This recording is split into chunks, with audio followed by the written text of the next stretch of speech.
굽히는 시선으로 오늘을 바라보는 뉴스 퍼레이드 문을 엽니다. 오늘의 주요 뉴스 보시겠습니다. 전파력이 강한 델타형 변이와 휴가철 이동량 증가 등이 겹쳐 코로나 확산세는 좀처럼 꺾이지 않고 있습니다. 오늘 1,800명 안팎의 신규 확진자가 예상되는 가운데 정부는 수도권 거리 두기 4단계 조치를 더 연장하는 방안에 무게를 두고 있습니다.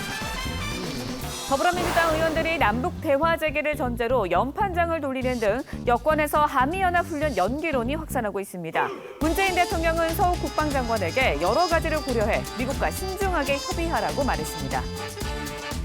경기도 분당의 김밥집 두 곳에서 130명이 넘는 식중독 증상자가 발생했습니다. 판매된 김밥이 모두 4,200줄가량이어서 방역당국이 역학조사에 나섰습니다. 한국 야구가 일본에 2대5로 패했습니다. 우리 대표팀은 오늘 미국과 패자 준결승전을 치러 다시 한번 결승 진출에 도전합니다. 목요일 아침입니다. 뉴스 퍼레이드 저희는 잠시 후에 찾아뵙겠습니다.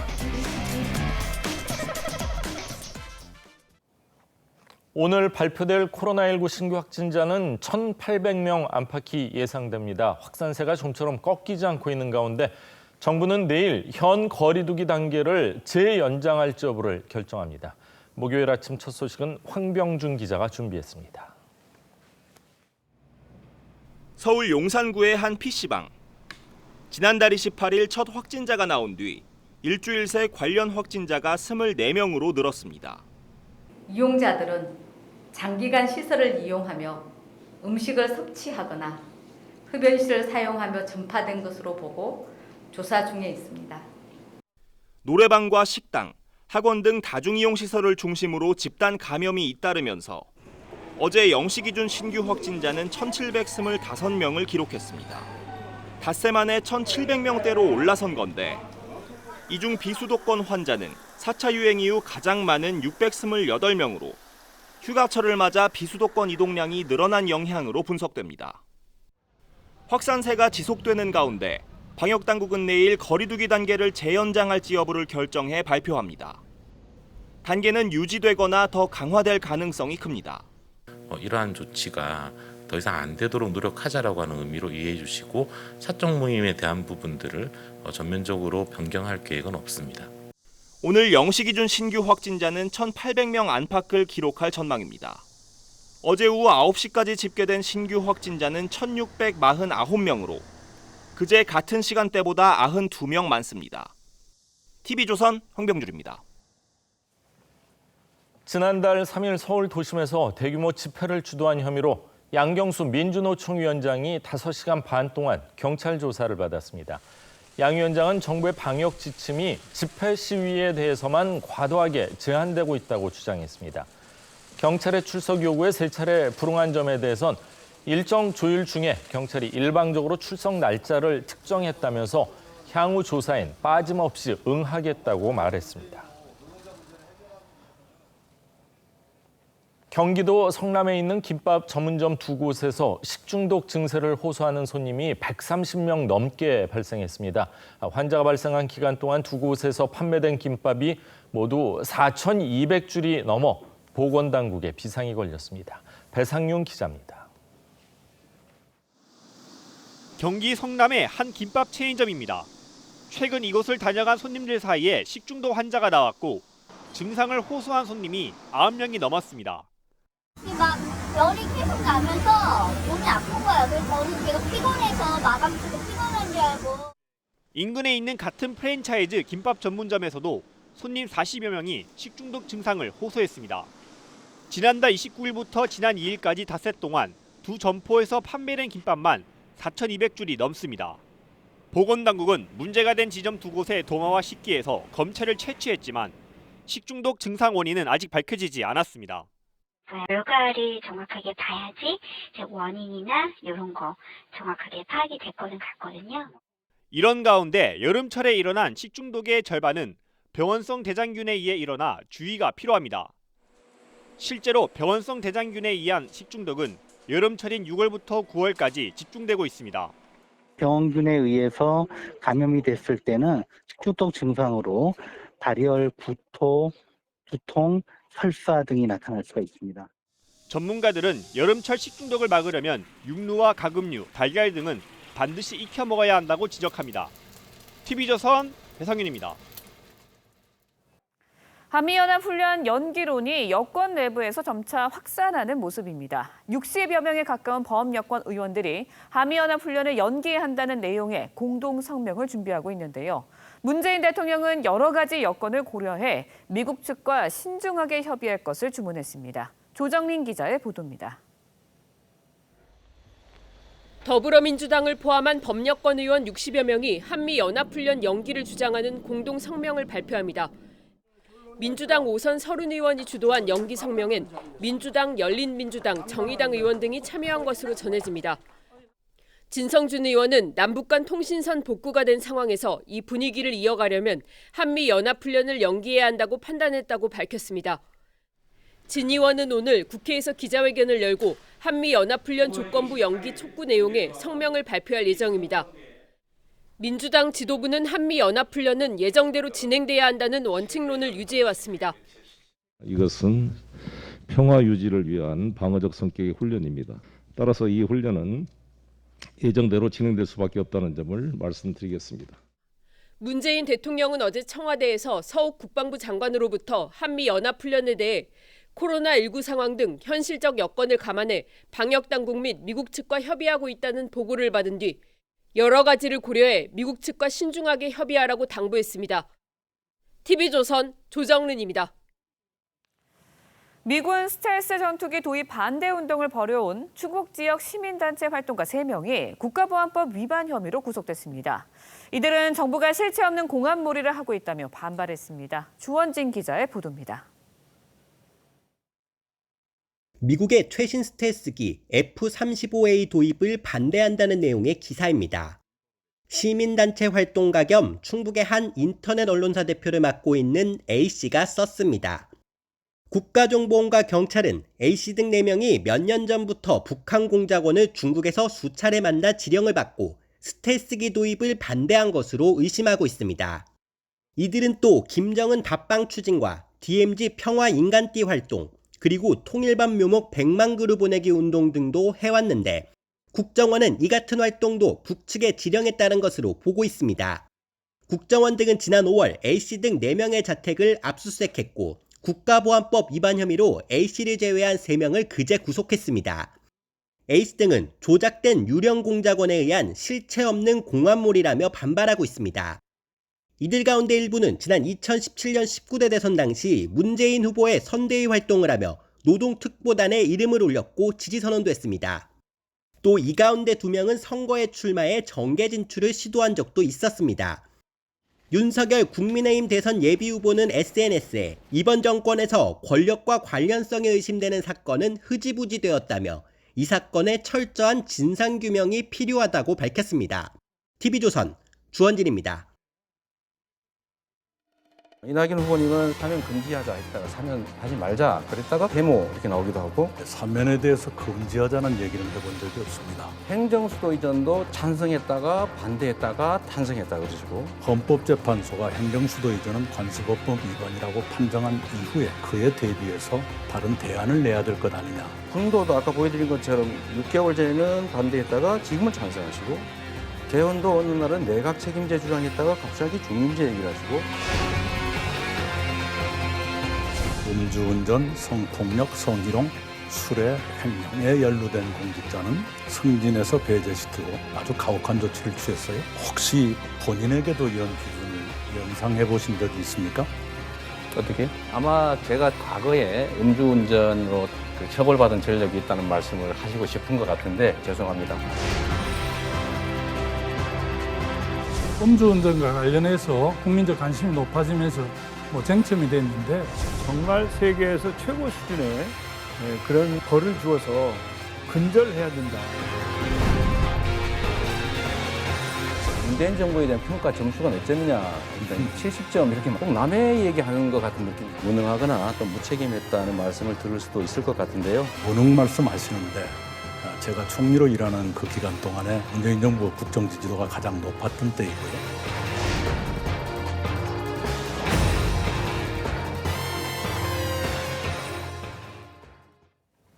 민주당의 대선 주자들이 어제 본경선 2차 토론회에서 맞붙었습니다. 보신 것처럼 선두주자인 이재명 지사, 이낙연 전 대표 간의 이 날선 공방, 그리고 또 두 사람을 향한 다른 후보들의 견제 계속됐습니다. 네 분과 함께 어제 토론회 주요 발언들 자세히 짚어보도록 하겠습니다. 이상일 전 새누리당 의원, 김관옥 계명대 교수, 정혁진 변호사, 소종섭 전 시사저널 편집국장 함께합니다. 네, 어서 오십시오. 자, 이재명 지사가요, 이낙연 전 대표를 향해서 사면론을 꺼냈다, 번복했다, 행정수도 이전한다, 안 한다, 이렇게 얘기를 하다가 또 부동산 정책 실패한 거 아니냐 이러면서 무능, 또 무책임 프레임을 갖고 나왔습니다. 공수 어떻게 보셨습니까? 어제? 네, 어제 저도 지켜봤는데 1차 TV 토론 때도 서로 신경전이 치열했어요. 예. 그런데 그 연장선상에서 2차 TV 토론 때도 지금 계속 공방이 이어지고 있는데 이재명 후보는 이낙연 후보에 대해서 지금 추격하고 있는 상황이기 때문에 계속 이 무능, 또 측근들의 부패 이런 프레임, 그다음에 상황에 따라 이 말이 번복되는 거 이런 걸 계속 집요하게 공격을 하고 있고 이낙연 후보는 지금 추격하는 입장이란 말이죠. 그래서 이재명 후보 쪽에 공세를 집중하고 있는데 최근 캠프 관계자들끼리 감정적인 싸움 노출까지 되고 있죠. 그런데 어제 TV 토론에서 이렇게 공격을 이재명 후보로부터 받게 되니까 이낙연 후보도 지금 현재 이재명 후보를 둘러싸고 그 음주운전 문제가 민주당 내부에서 계속 지금 잠재워지지 않고 확산되고 있는데 그 문제를 다시 꺼내서 공격을 하고 있고 어제 정세균, 김두관 다른 후보들도 이재명 후보를 이제 공격하고 있는데 지금 1, 2 싸움이 굉장히 치열해지면서 이 감정적으로 굉장히 불편한 관계가 형성되고 있는 것 같아요. 이낙연 후보는 조금만 더 공격을 하면 더 바짝 쫓아갈 수 있겠다 이런 생각을 해서 서로 치열하게 싸움이 전개되고 있는데 앞으로 좀 더 감정 싸움이 격화될 것 같습니다. 네, 어제 토론회에서 이재명 지사의 음주운전 문제 또 다른 쟁점이 됐습니다. 이 지사가 머리를 숙여서 사과하기도 했지만 이낙연 전 대표뿐만이 아니라 다른 주자들도 일제히 협공에 나서는 모습을 보였거든요. 그렇죠. 계속해서 이 지사의 쟁점이 될까요? 어떻게 보시나요? 아무래도 계속 다른 후보들은 그 부분 약점이라고 보고 집요하게 이제 그 부분 거론할 것 같아요. 근데 이재명 지사 이미 여러 차례 이제 사과를 했고 이미 많이 노출된 사안이기 때문에 지지율에 어느 정도 반영돼 있다. 이렇게 우리가 평가를 할 수 있을 것 같아요. 그런데 이제 중요한 것은 다른 후보들이 이런 이 지사의 약점에 집중하다 보니까 본인들의 정책, 브랜드 정책 이런 것을 알리는데 좀 어떻게 보면 실패하지 않았나. 그러니까 다른 후보들의 어떤 가장 강력한 내세우는 정책들에 대한 어떤 인지도가 그렇게 형성이 안 되고 있는 것은 이런 현상의 어떤 부작용이다. 이렇게 얘기를 할 수 있는 것이고요. 가장 중요한 것은 어느 경선이든 본선이든 간에 프레임을 누가 구성하느냐가 굉장히 중요한데 이런 부분에서는 다른 후보들이 지나치게 이제 이재명 지사의 어떤 부분들을 거론하면서 이재명 프레임이 이번 경선도 또 주도하는 거 아니냐. 이런 어떤 효과도 또 생각을 해볼 수 있을 것 같아요. 그렇군요. 음주운전 논란이 되면서 후보 검증기구 설치 문제가 쟁점이 되고 있는데 지금 4명 정도는 동의를 한 상태고 2명은 약간 중간 정도인 것 같습니다. 대선을 앞두고 있는 후보에 대한 당 검증위원회, 검증센터라고 표현을 하겠습니다. 네네. 설치 가능성 어느 정도로 보십니까? 그래서 일단 제가 민주당의 당원과 당규를 한번 살펴봤어요. 처음 보셨습니까? 네네. 그 당원을 봤더니 그 공직 후보자의 자격 심사와 도덕성 검증을 위해서 공직선거 후보자 검증위원회를 둔다 이렇게 되어 있어요. 당원 86조에. 그다음에 이제 구체적인 내용은 당규로 정한다 해가지고 당규도 찾아봤더니 어떤 당규가 있냐면 공직선거 후보자 추천 및 선출직 공직자 평가위원회 규정이 있고 그 안에 공직선거 후보자 검증위원회 규정이 있더라고요. 그래서 그 규정을 당규를 제가 쭉 봤더니 조금 이상한 게 이때 총선 후보자와 지방선거 시도지사 후보자 등에 대해서는 그 검증을 할 수 있도록 되어 있는데 대통령 선거 후보자에 대한 검증에 대한 내용이 없더라고요. 그래가지고 이거는 좀 규정이 미비가 된 거 아닌가, 빠진 것이 아닌가 일단 그런 생각이 들고 이재명 지사하고 추미애 전 장관도 일단은 동의를 했기 때문에 만약 6명이 동의하면 생길 이렇게 설치될 가능성이 있다고 보십니까? 그걸 떠나서 당원 당규에 왜 제일 중요한 예. 대통령 선거 후보자, 대통령 후보자에 대한 검증에 관련된 규정이 빠져 있는가? 이거는 규정의 흠결이 아닌가 싶고 예. 그다음에 제가 이렇게 쭉 내려서 봤더니 공직선거 후보자 부적격 심사 기준 중에 하나로 예.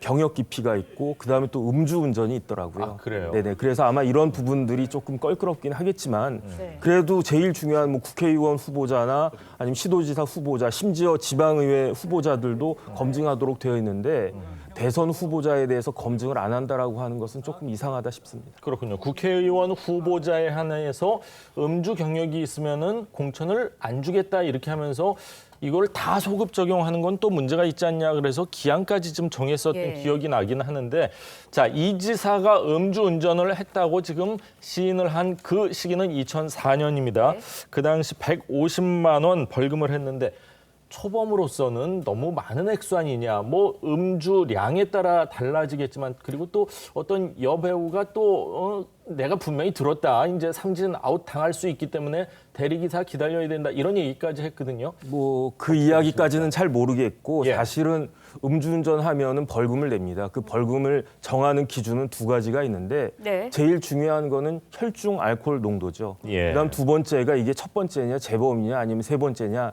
이런 것들이 종합적으로 고려해서 판사가 양형을 하는데 2004년도 지금 그 음주운전 하면요 2천만 원까지 벌금을 그렇군요. 때릴 수 있게끔 되어 있는데 예. 2004년도 법을 제가 찾아봤거든요. 예. 그때는 그냥 500만 원 이하 벌금의 최고 액수가 500만 원 이하였는데 그렇기 때문에 지금 규정이 많이 달라졌죠. 왜냐하면 윤창호법 등으로 인해 가지고 지금 형량이 굉장히 세진 거고 두 번째는 그 당시에 150만 원이면 17년 전인데 지금하고 사실 금액이 굉장히 차이가 납니다. 예. 그때 150만 원이면 지금 뭐 500만 원, 600만 원 정도 될 수 있는 금액이 아닐까 싶고 그다음에 또 한 가지 제가 곰곰이 생각을 해보니까 2004년도 당시에는 아무래도 지금보다는 음주운전에 대한 네. 그러한 그 평가가 사회적으로 좀 너그러웠던 것 관대했었어요. 예. 그래서 뭐 술 한잔 마시고 그럴 수도 있지 이런 식으로 사람들이 생각을 했다가 계속 끔찍한 일들이 벌어지니까 절대로 안 된다. 이렇게 정립된 거는 그래도 비교적 최근의 일이기 때문에 예. 그래서 뭐 이게 초범인지 아닌지는 잘 모르겠습니다만 공직선거법 규정을 제가 찾아보니까 그 공직선거 후보자가 그 전과 기록을 제출하도록 되어 있거든요. 예. 그 전과 기록을 모든 전과 기록을 제출하는 게 아니고 벌금 100만 원 이상의 전과 기록만 제출하도록 되어 있어서 그래서 이제 이재명 후보자 관련해 가지고는 이런저런 여지가 좀 있지 않나 싶고 이 부분에 대해서는 이재명 지사가 명백하게 밝혀주시면 좋겠다 싶습니다. 네. 이재명 지사와 이낙연 전 대표 캠프 어제 토론회 시작 전부터 치열한 신경전을 벌였습니다. 최성해 전 동양대 총장과 배우 김부선 씨가 양측 간의 설전에 등장하기도 했는데 어떤 내용인지 직접 듣고 이야기 이어가겠습니다. 150만 원 벌금을 받으셨단 말이에요. 이게 누범이 아니냐. 게다가 우리 여배우가 그런 얘기를 또 하셨잖아요. 예. 2번 음주운전이 있었다. 김부선 씨가 하는 얘기를 가지고 계속 얘기하는 것은 제가 보기엔 적절하지는 않은 것 같습니다. 이재명 캠프 측에서는 후보님이 뭐 최성해 전 총장과 어떤 관계인지 예, 아무 관계도 아닙니다. 문화시설이 거기에 있어요. 그래서 그 문화시설에서 행사가 한번 있어가지고 그때 잠깐 한번 만나시는 말고. 네, 이낙연 캠프 측에서 김부선 씨를 언급을 하자 이재명 캠프 측에서는 최성해 동양대 전 총장을 언급을 했습니다. 예. 두 사람 간의 신경전 굉장히 치열해졌다라는 생각이 들거든요. 이 신경전, 이런 감정 싸움이 이 경선이 끝난 뒤에 또 봉합이 될 수 있을까 이런 우려까지 나와요. 그렇습니다. 상당히 이제 후유증을 걱정하는 그런 단계까지 갔습니다. 우리가 이제 막 싸움을 하게 될 때 뭐 주변에 있는 막 이렇게 물건 집어서 막 상대한테 던지지 않습니까? 주변 사람들 의식하지 않고 그런 경우가 있죠. 근데 지금 이제 이재명 지사와 이낙연 전 대표의 공방도 약간 비슷한 양상을 띠고 있습니다. 뭔가 합리적인 근거가 없는 의혹들을 양측에서 제기를 하고 있습니다. 예. 이 이재명 지사 측에서 이제 이낙연 전 대표가 최성해 전 동양대 총장과 만나서 찍은 사진에 대해서 그 의혹을 제기를 했습니다. 만난 시점도 의혹이고 왜 만났냐 뭐 이렇게 이제 의혹 제기를 했는데 이낙연 전 대표는 지난 총선 때 행사가 있어도 한번 들려서 여러 사람과 사진 찍는 과정에서 한번 찍은 것뿐이다. 아무것도 아니다. 뭐 이렇게 해명을 했고 이 마찬가지로 이제 이 이낙연 전 대표 측에서는 이재명 지사의 음주운전 재범 의혹 관련된 의혹을 제기를 했거든요. 이 부분도 이제 어떤 뚜렷한 근거가 없습니다. 150만 원이 좀 너무 많기 때문에 뭐 재범한 거 아니냐, 한번 김부선 씨가 그런 또 의혹을 제기했다는 것을 빌어서 그렇게 얘기를 했는데 양측이 나름대로 국민들이 보기에 어느 정도 좀 합리적인 최소한의 맞습니다. 근거를 갖고 의혹 제기를 해야 되는데 그렇지 않고 뭔가 있으면은 그냥 의혹을 던져버리기 때문에 그리고 그것이 내용 없는 걸로 결말이 나거든요. 이러한 부분은 정말 바람직하지가 않다라는 생각이 들고 국민들이 보기에도 그러한 논쟁은 전혀 생산적이지 않고 퇴행적이기 때문에 앞으로는 좀 최소한의 논거가 있는 의혹을 가지고 서로 좀 논쟁을 했으면 좋지 않을까 생각합니다. 앞서가고 있는 두 후보를 향한 나머지 후보들의 공격 또한 만만치가 않았습니다. 어떤 얘기가 나왔는지 어제 토론회 저희가 영상 준비해봤습니다. 이낙연 후보님, 노무현 정부를 군사 독재 정권보다 더 실패한 정부, 무능하고 미숙한 정부 등으로 규정을 하면서 노무현 대통령을 아주 독하게 비판을 하셨습니다. 당시 야당으로서 격차 확대에 대한 저 나름의 분노랄까 가슴 아프게 생각합니다. 세금 물수도 타는 대회 나가면 압도적인 금메달 누구냐? 저는 이재명 후보라고 생각을 합니다. 국민들께서는 윤석열 후보가 대통령 돼서 120시간씩 일시킬까 봐 겁이 나고요. 이재명 후보가 대통령이 되면 120조 세금을 막 쓰게 되지 않을까 이런 그렇게 겁을 내고 계십니다. 물을 만들어가면서 쓰는 것은 물 쓰듯이 하는 건 아니죠. 새로운 재원을 만들어서 이제 물가 상승에 대한 국민들의 부담도 줄이고. 정책적인 부분에 대해서 이제 공격도 있었고 그러는데 정세균 전 총리가요, 이낙연 전 대표를 공격하면서 노무현 대통령을 거론을 했습니다. 아무래도 노무현 대통령이 이제 돌아가셨지만 노무현 대통령을 그리워하는 뭐 이제 분들이 꽤 있거든요. 그렇기 때문에 이제 적통 경쟁이다 이렇게 봐야 되겠죠. 네, 그렇습니다. 그러니까 정세균 후보는 처음부터 적통을 이야기를 했습니다. 이광재 후보하고 나밖에 없다 이랬었죠. 그렇습니다. 계속. 그래서 본인이 이제 그 지점에서 가장 유리하다는 생각을 해서 본인을 부각시키기 위해서 또 그런 거고 지금 이 자리를 놓고 계속 또 정세균 후보는 추격을 해서 그걸 탈환이라는 표현은 좀 그렇죠. 그분이 일하신 적은 없으니까 그 자리에 올라가야 되는데 호남 지지 기반도 겹치는 데다가 이 자리를 지금 빼앗으면 1위를 추격할 수 있는 이런 계산이 있기 때문에 또 정세균 후보는 이낙연 후보를 집중적으로 지금 지적을 하고 비판을 하고 있다 이런 생각이 드는데 지금 아직은 이 추격하는데 좀 힘겨워 보이는 측면이 있습니다. 그래서 정세균 후보는 이낙연 후보에 대한 공세를 계속 좀 더 집중하지 않을까 이런 생각이 드는데요. 앞에 우리 소정숙 국장님 말씀하셨지만 이 민주당 후보들의 TV 토론이 이 건설적인 미래 비전에 대한 어떤 경쟁 이런 것보다는 과거를 들춰서 그걸 흠집내기를 하고 또 신상과 도덕성 문제를 너무 물고 늘어지는 이런 쪽으로 이렇게 흐르기 때문에 보시는 국민들은 좀 짜증이 난다 이런 생각이 듭니다. 앞선 토론회에서 추미애 전 장관, 다른 후보들과 달리 이재명 지사를 옹호하는 듯한 모습을 보였었는데요. 어제 토론회에서도 이 지사보다는 이낙연 전 대표를 향한 공세에 더 주력하는 모습을 보였습니다. 어제 토론회 영상 보고 이야기 이어가겠습니다. 이낙연 후보의 지지층의 3분의 1이 이재명 후보가 만약 최종 후보가 된다면 민주당 후보가 아닌 윤석열을 찍겠다라고 합니다. 지지층의 이런 취약성을 보여주는. 제 지지도가 올라가기 전에는 그분들이 윤석열 씨에 관심을 갖고 계셨는지도 모르겠다는 생각이 드네요. 언론이 지역주의라고 했으니 지역주의라고 지적했을 뿐입니다. 이렇게 그냥 언론에 의존하는 그런 발언을 하셨는데요. 너무 무책임하지 않느냐. 오히려 지역주의를 부추겨서 이번 논란의 수혜자라는 평가도 있어요. 그것이야말로 오독이십니다. 저의 의견을 말씀드려서 마찰음이 나고 그 공방이 계속되는 것이 바람직하지 않다고 생각했기 때문에 피하려고 했던 것입니다. 음주운전 문제가 논란이 커지면서 다른 주자들 반면 영대, 반 이재명 연대에 협공에 나서는 분위기였는데 추 전 장관 여기에 제동을 걸면서 이낙연 전 대표의 공세에 주력하는 모습을 보였습니다. 어떻게 보셨나요? 어떤 전략이라고 보시나요? 그러니까 2위 탈환이죠. 2위를 누가 갖느냐, 2위 쟁탈전의 일환이다라고 볼 수 있는 것이고 2위만 한다 그러면 사실 이재명 지사가 이 과반을 얻지 못할 경우에는 결선 투표까지 갈 수 있거든요. 네. 거기에서는 연대라든가 단일화라든가 뭐 여러 가지 이제 전략을 카드를 쓸 수 있는 기회가 생기기 때문에 지금 추미애 후보 입장에서는 어떤 형태로든 2위인 현재 2위인 이낙연 후보를 흔들어야 될 필요성이 충분히 있는 것이고 네. 이 부분은 뭐 추미애 후보뿐만 아니라 맞습니다. 정세균 후보도 똑같이 지금 하고 있거든요. 그래서 예. 1차 우리가 예비 경선 때 봤던 그런 구도하고는 조금 많이 달라졌어요. 예. 그래서 이재명 후보에게 집중하던 그런 공세가 사실상 좀 분산이 돼서 이낙연 후보에게도 집중되고 있다. 그런 부분의 일환이다. 뭐 이렇게 해석을 해야 될 것 같습니다. 네. 그렇군요. TV 토론회가 열 몇 번이 펼쳐지죠. 지금 단 2번밖에 안 됐기 때문에 앞으로 과연 어떤 얘기들이 계속 예. 나올지는 좀 지켜보도록 하고요. 계속해서 야권 얘기 좀 해보겠습니다. 어제 최재형 전 감사원장이요. 공식 대선 출마를 선언했습니다. 감사원장 사퇴한 지 30일하고 7일, 37일 만인데 최 전 원장 출정식 내내 문재인 정권에 대한 정말 작심 비판을 쏟아냈습니다. 어제 있었던 출정식 잠시 화면으로 구성해봤습니다. 감사원장직을 사퇴하고 이 자리에 섰습니다. 대통령님께 사의를 표명하였습니다. 저는 저에 대한 국민 여러분의 기대와 우려를 잘 알고 있습니다.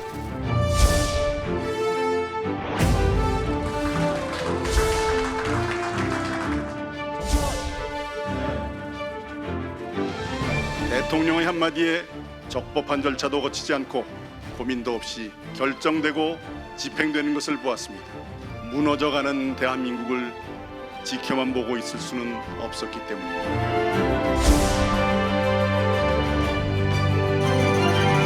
하지만 저는 벽에 부딪혔습니다. 그 벽은 권력의 단맛에 취한 지금의 정권이었습니다. 정치적 목적을 위한 매표성 정책으로 혈세가 낭비되는 것을 보았습니다. 간단히 말하면 이 정부가 하고 있던 것과 반대로만 하면은 부동산 문제 저는 풀 수 있다고 생각합니다.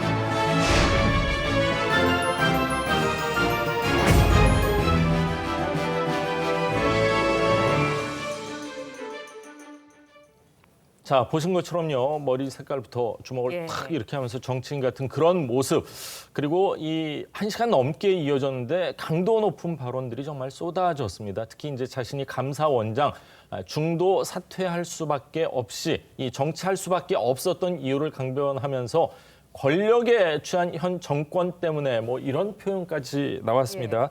하지만 이 여당에서 주장하는 감사원 중립성 훼손 문제에 대해서는 또 자유롭기는 쉽지 않을 것 같다는 생각도 드는데 어떻게 들으셨어요? 예, 저는 어제 말씀을 듣고 굉장히 왜 대선을 도전해야 하는가 이거에 대한 그 설득력 있는 설명이 있었다 이런 생각을 합니다. 그렇군요. 감사원장을 하시면서 최재형 전 원장이 중립성을 훼손한 적은 저는 없다고 생각합니다. 오히려 맡은 바 소임을 다하기 위해서 현 권력의 여러 가지 압박을 다 버텨내면서 할 일을 하셨기 때문에 그건 정치적으로 중립을 지키면서 할 일을 했다. 다만 대선에 도전하는 이것과 관련해서 감사원장 그만두고 대선을 도전을 왜 하느냐 이거에 대한 국민의 궁금증은 어느 정도 본인의 말씀으로 해소가 됐다. 저는 이런 생각을 합니다. 본인이 만약에 형 권력에 의해서 여러 가지 감사원장 역할에 많은 제약을 받지 않았다면 아마 감사원장으로 맞췄을 거라고 생각합니다. 윤석열 전 검찰총장도 마찬가지입니다. 현 정부의 많은 범죄 혐의에 대해서 수사를 하는데 각종 압력이 들어오면서 버틸 대로 버티면서 수사를 했는데 계속 압박을 하는 이런 상황에서 이런 권력은 이대로 둬서는 안 되겠다는 생각을 하게 된 거죠. 그러니까 결국은 정치를 통해서 이 헌법과 법치주의가 훼손되는 걸 정상화하겠다는 생각을 두 분이 했다고 생각합니다. 그래서 두 분의 저런 결심에 대해서는 결국 국민이 평가하리라고 생각하지만 어제 최재형 원장의 말씀은 왜 대선 도전하는지에 대해서 나름대로 설득력을 가진 말씀이었다 이런 생각합니다. 네, 최 전 원장, 문재인 정부의 정책, 정치적 목적을 위한 매표성 정책이다라면서 굉장한 비판을 가했습니다. 특히 부동산 문제에 대해서는 현 정부와 반대로만 하면 풀 수 있다라는 말을 하기도 했고요. 경제 외교 관련해서도 대부분 사안에서 비판을 이어갔는데요.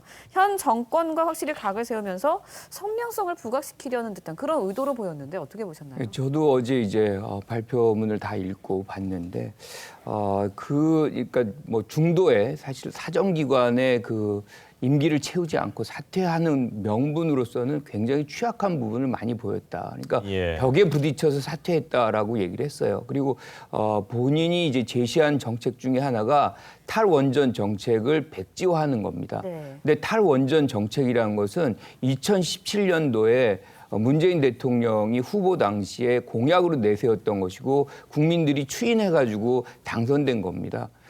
그러면 사실 감사원장직, 그 정책이 그렇게 싫었으면 감사원장직을 받지 말았어야 되거든요.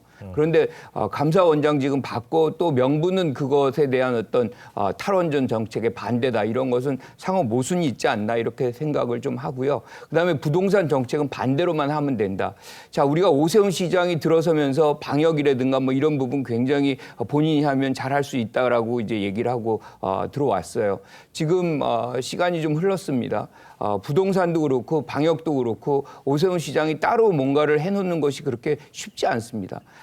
지금 뭐 최재형 전 원장이 여러 가지 부분에서 비판하고 있지만 너무 쉽게 그 부분을 해결할 수 있는 것처럼 얘기하는데 그 선언문 전체를 보면 그것을 어떻게 해나가겠다는 방법론은 지금 제시 안 되고 있거든요. 그런 부분들을 좀 충실하게 해야 될 필요성이 있겠다 이렇게 생각합니다. 그렇군요.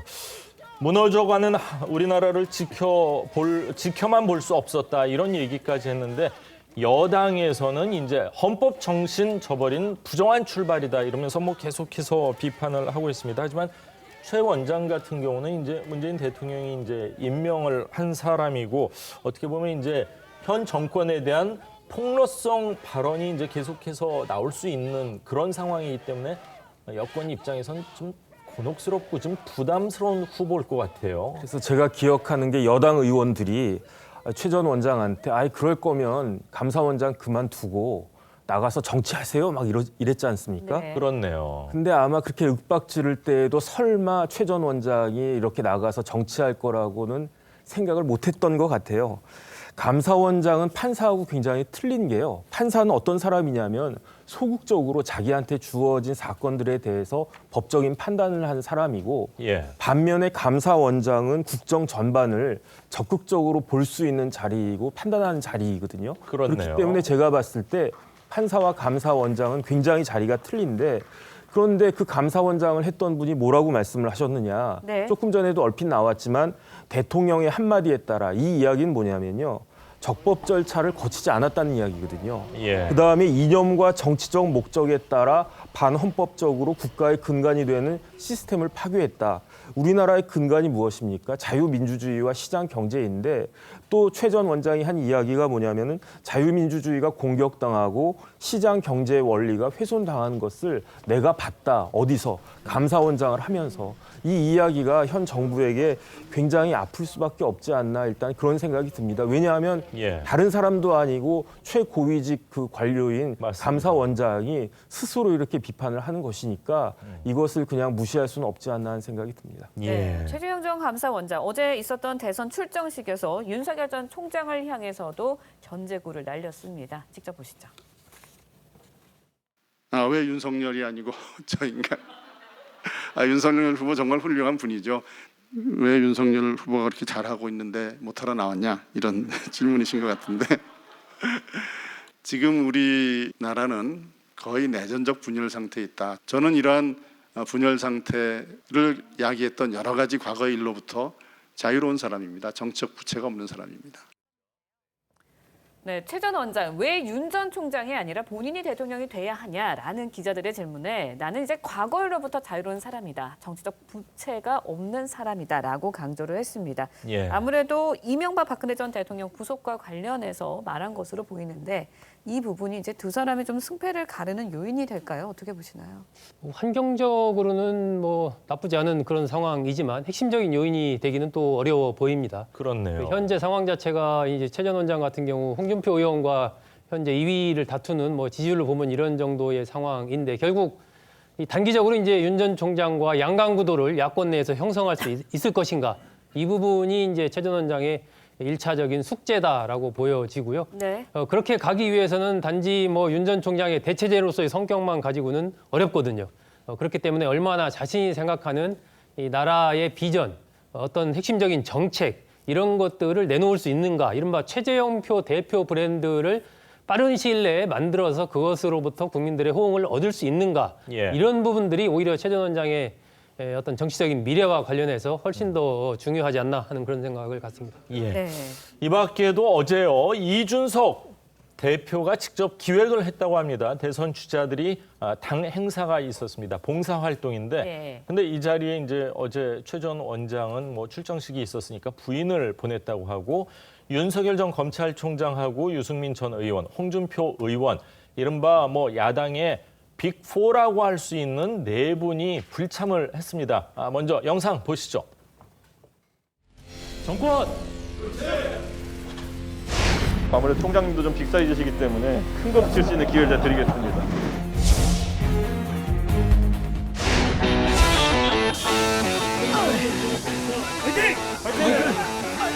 저희 당의 이 경선 일정이라는 것을 사실상 봉사활동으로서 이렇게 시작하게 되었습니다.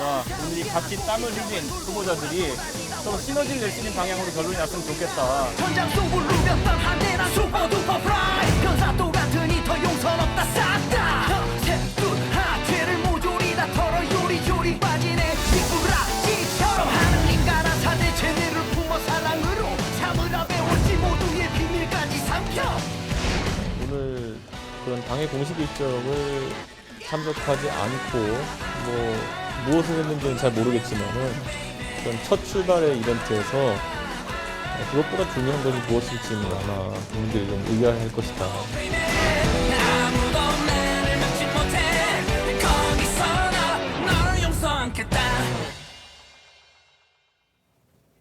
네, 최재형 전 감사원장은 부인이 대리 참석을 했고요. 홍준표 의원은 휴가로 지방에 있었다고 합니다. 그리고 윤석열 전 총장, 유승민 전 의원은 개인 일정이 있었다고 하는데 지금 하태경 의원은 준비한 당 관계자들에게 사과하고 국민들에게 납득할 만한 설명을 해라 이렇게 얘기를 하고 있고, 이준석 대표도 당 행사인데 참석하지 않으면 의아해할 것이다 이렇게 불쾌감 드러내고 있거든요.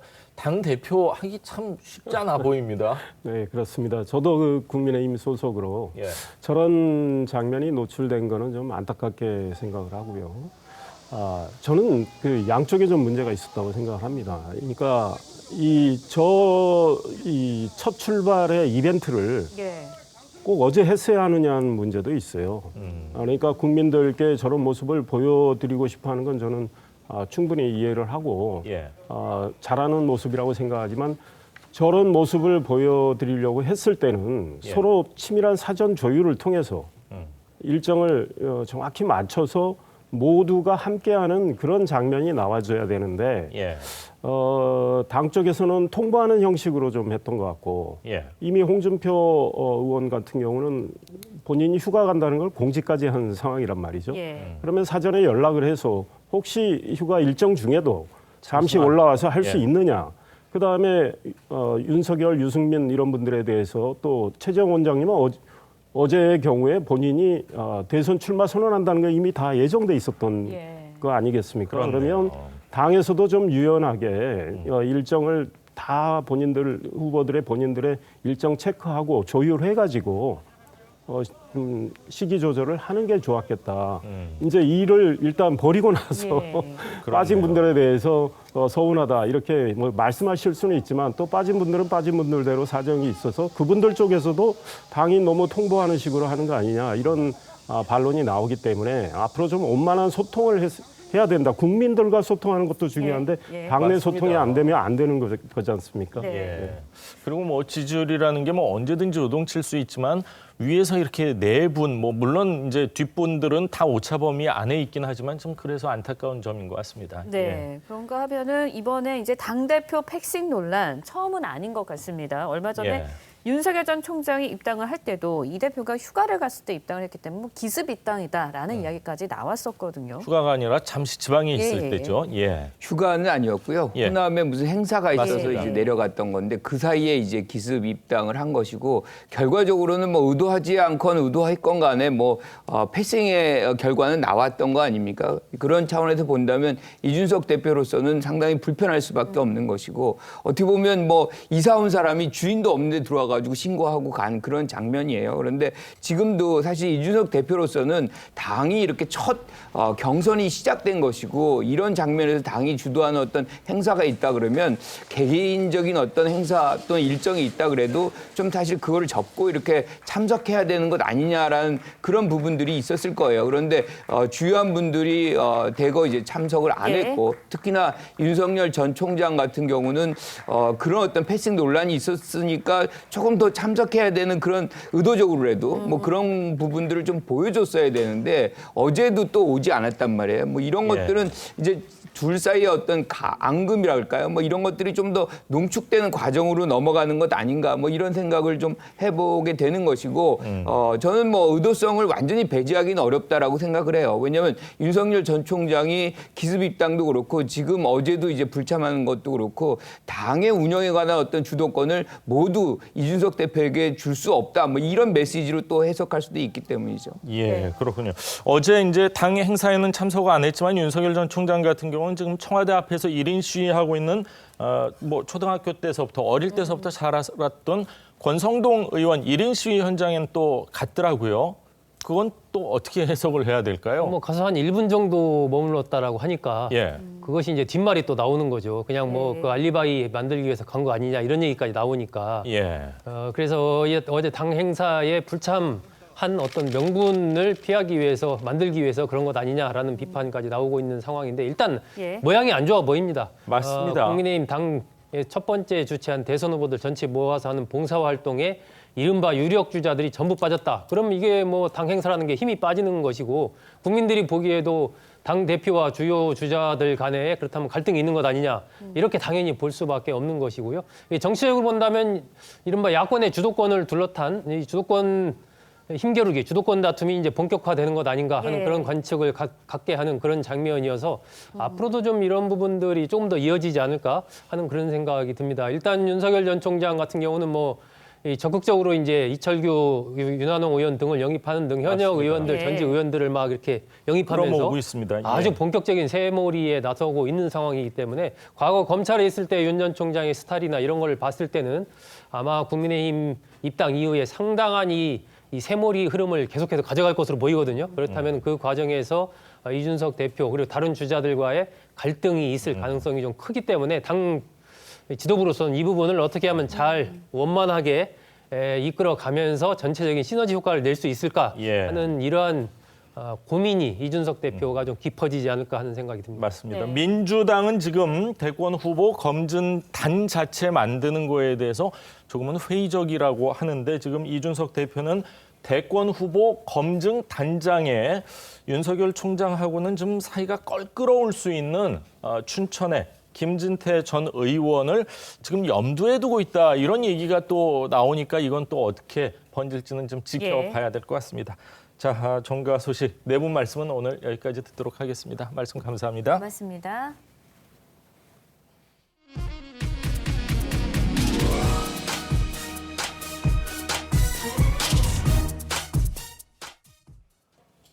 최근 애플의 휴대폰 광고에 일본 제국주의의 상징인 전범기 문양이 등장한 데 이어서 1,000만 명 이상이 이용하는 게임에도 전범기가 나왔다가 삭제되는 일이 발생했습니다.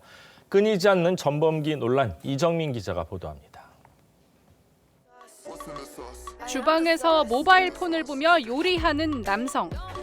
손에 쥔 냄비엔 전범기 문양이 새겨져 있습니다. 애플의 아이폰 광고인데 지난 3월부터 공식 유튜브 채널과 유튜브 영상 광고로 노출됐습니다. 큰 기업에서 충분히 사전에 검토를 통해서 만들지 않을 수 있는 논란인데 그 검토가 잘 안 된다는 게 좀 안타까운 것 같습니다.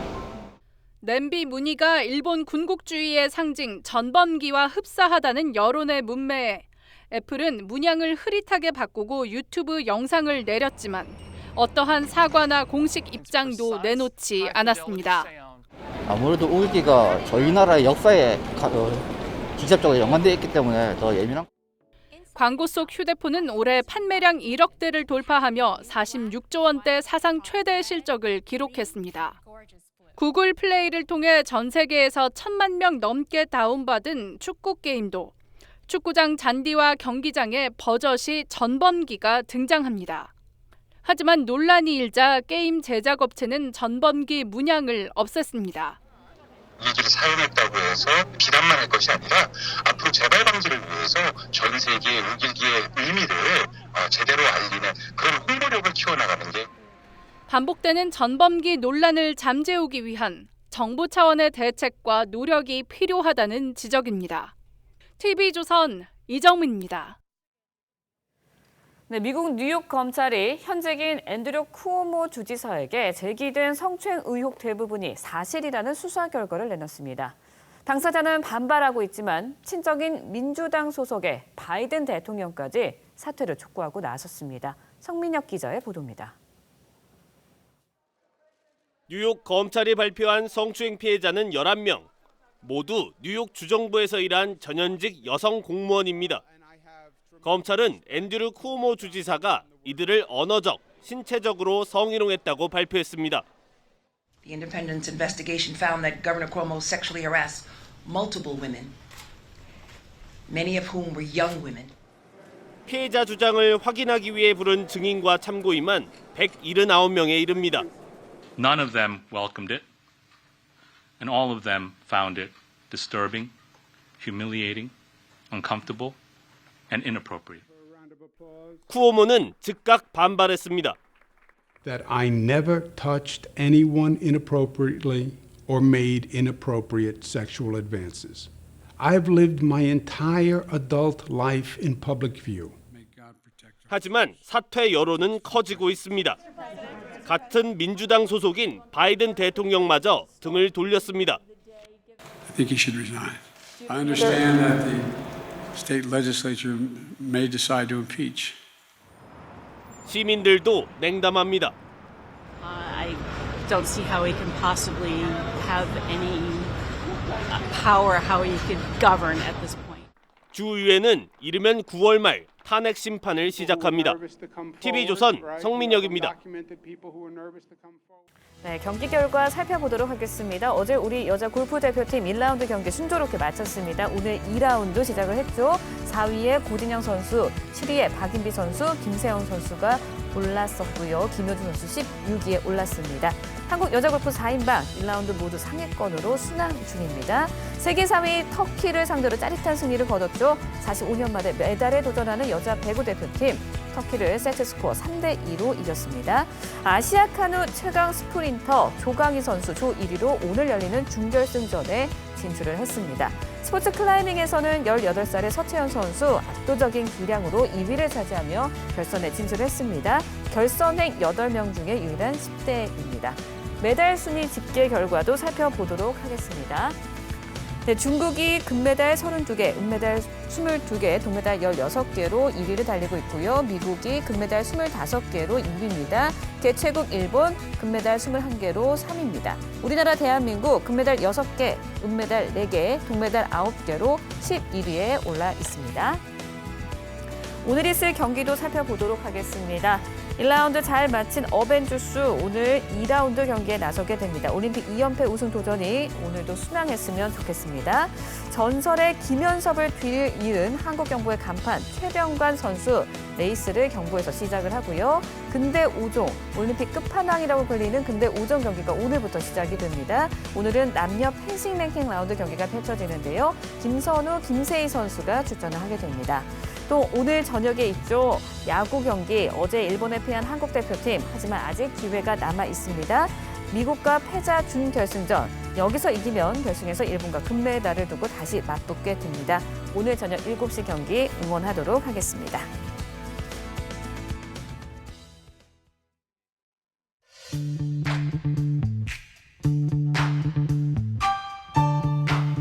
현실을 압축한 사진은 세계를 보는 창이 됩니다.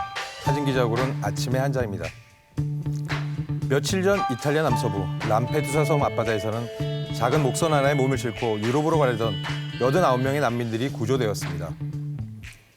사진에서 보듯 왼쪽에 작은 배 하나에 구명조끼도 없는 사람들이 빽빽하게 앉아 있습니다. 이들 중 일부는 NGO 구조선이 나타나자 빨리 구조되고 싶어서 바다로 뛰어든 사람도 있다고 합니다. 그만큼 난민들이 탄 배는 위험하고 목숨을 걸어야 합니다. 아프리카 튀니지와 이탈리아 남서부 사이에 있는 이 지역은 최근 날씨가 좋아지면서 아프리카나 중동에서 고향을 떠나 유럽으로 향하는 난민들이 크게 증가했습니다. 이날 구조된 난민들 가운데 보호자 없는 미성년자만 9명이었고 임신 7개월의 여성도 있었다고 보고되었습니다. 최근엔 탈출하던 배에 화재가 나서 화상을 입은 난민들이 구조되기도 하였습니다. UN 국제이주기구에 따르면 아프리카와 중동의 분쟁과 빈곤을 피해서 탈출하던 난민 가운데 올해에만 1,100명이 사망했다고 합니다. 나라가 불안하면 안전하게 살 곳을 찾아 떠나는 것이 현실입니다. 아침의 한 장이었습니다. 살짝 주춤했던 더위의 기세가 되살아나고 있습니다. 서울 등 전국 곳곳에 폭염주의보가 폭염경보로 확대되면서 한층 강한 더위가 이어지겠는데요. 한낮 기온부터 살펴보면 서울이 34도, 청주와 대구가 35도로 어제보다도 덥겠습니다. 폭염 속 소나기 소식도 들어있습니다. 작은 우산 챙겨 나오셔야겠는데요. 중부 내륙과 호남, 영남 내륙과 제주에 5에서 60mm의 소나기가 예상되고요. 또 국지적으로 시간당 30mm가 넘는 강한 소나기가 집중하는 곳도 있겠습니다. 바다의 물결은 제주 먼바다에서 최고 4m로 높게 일겠습니다. 내일까지 곳곳으로 소나기가 지나겠고요. 토요일에는 강원과 충청 이남 지역으로 비 소식이 들어있습니다. 날씨였습니다. 목요일 아침 뉴스 퍼레이드는 여기서 인사드립니다. 네, 저희는 내일 아침 7시 30분에 다시 찾아뵙겠습니다. 시청해주신 여러분 고맙습니다.